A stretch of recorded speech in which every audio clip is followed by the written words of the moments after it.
हमसे जुड़े रहने के लिए हमारे YouTube चैनल को सब्सक्राइब करें और नई वीडियो की नोटिफिकेशन के लिए बेल आइकॉन को दबाएं।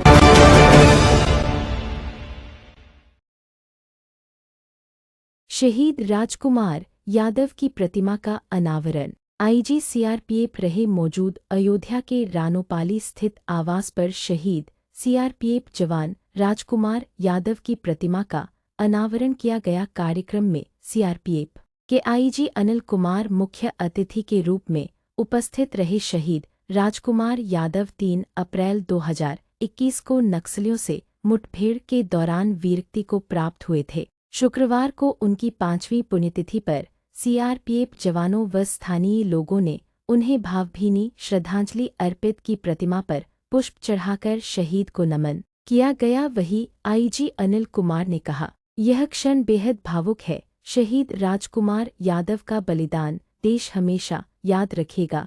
इस दौरान शहीद की पत्नी ज्ञानमती भावुक नजर आईं। उन्होंने सरकार पर परिवार के किसी सदस्य को अब तक नौकरी न देने का आरोप लगाया। श्रद्धांजलि कार्यक्रम में समाजवादी पार्टी के नेता पवन पांडे भी पहुंचे। बड़ी संख्या में स्थानीय लोग और सीआरपीएफ के जवान कार्यक्रम में मौजूद रहे।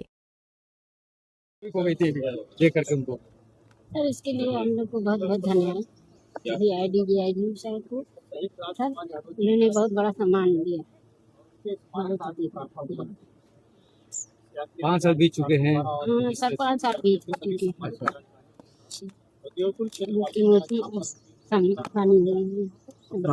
क्या नाम आपका है? ज्ञानमती। उनकी जो पत्नी थी रो रो करके उनको बहुत भावुक हो गए। जी, बहुत भावुक होने का क्षण है। मेरे खुद अपने सर्विस कार्यकाल में लगभग 34-35 साल की सेवा काल में ऐसे बड़े दुर्भाग्यपूर्ण समय आते हैं जहाँ पर हमको अपने परिवार के किसी सदस्य को खोना पड़ता है।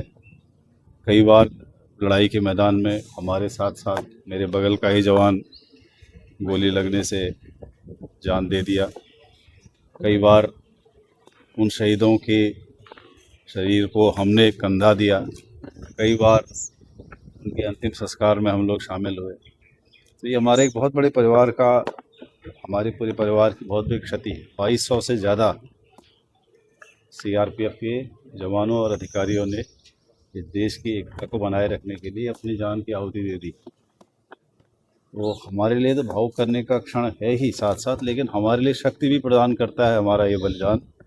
और इनका जो योगदान है हमारे लिए प्रेरणा स्रोत तो रहेगा ही रहेगा और हमें हमेशा याद दिलाता रहेगा कि उन्होंने अगर अपने लिए अपनी जान दे दी है तो इस बल के लिए, जिस फोर्स में हम काम कर रहे हैं, उसके झंडे को हम हमेशा रोशन रखेंगे और देश की एकता अखंडता को हम हमेशा अग्रणी रखेंगे।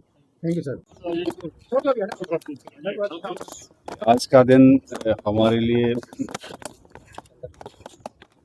बड़ा इमोशनल, हमारे परिवार का एक बहादुर जवान हमको आज ही के दिन छोड़ के चला गया था।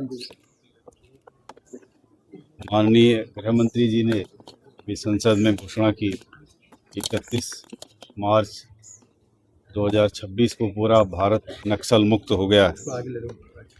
और इस नक्सलवाद के खिलाफ जो लड़ाई हुई इसमें सीआरपीएफ का बलिदान ताउम्र पूरा देश याद रखेगा।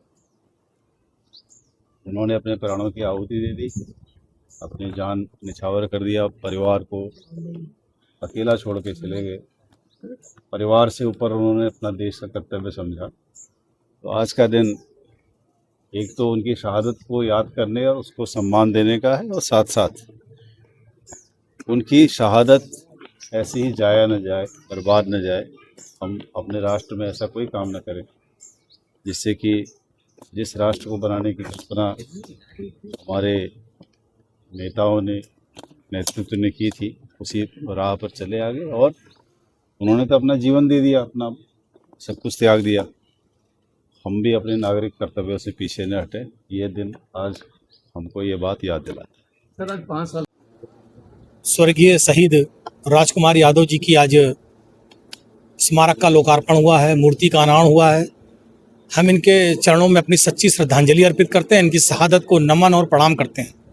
आज जो हमारा देश, हम सारे लोग खुली हवा में सांस ले रहे हैं, वो कहीं न कहीं इन्हीं क्रांतिकारियों, इन्हीं शहीदों के परिणाम स्वरूप है। हम इनके चरणों में अपनी श्रद्धांजलि अपनी पार्टी की तरफ से अर्पित करते हैं और ये विश्वास दिलाना चाहते हैं कि इस परिवार को जब भी कभी किसी भी तरह की जरूरत पड़ेगी तो हम एक बेटे और भाई के रूप में इस परिवार के साथ खड़े दिखाई पड़ेंगे।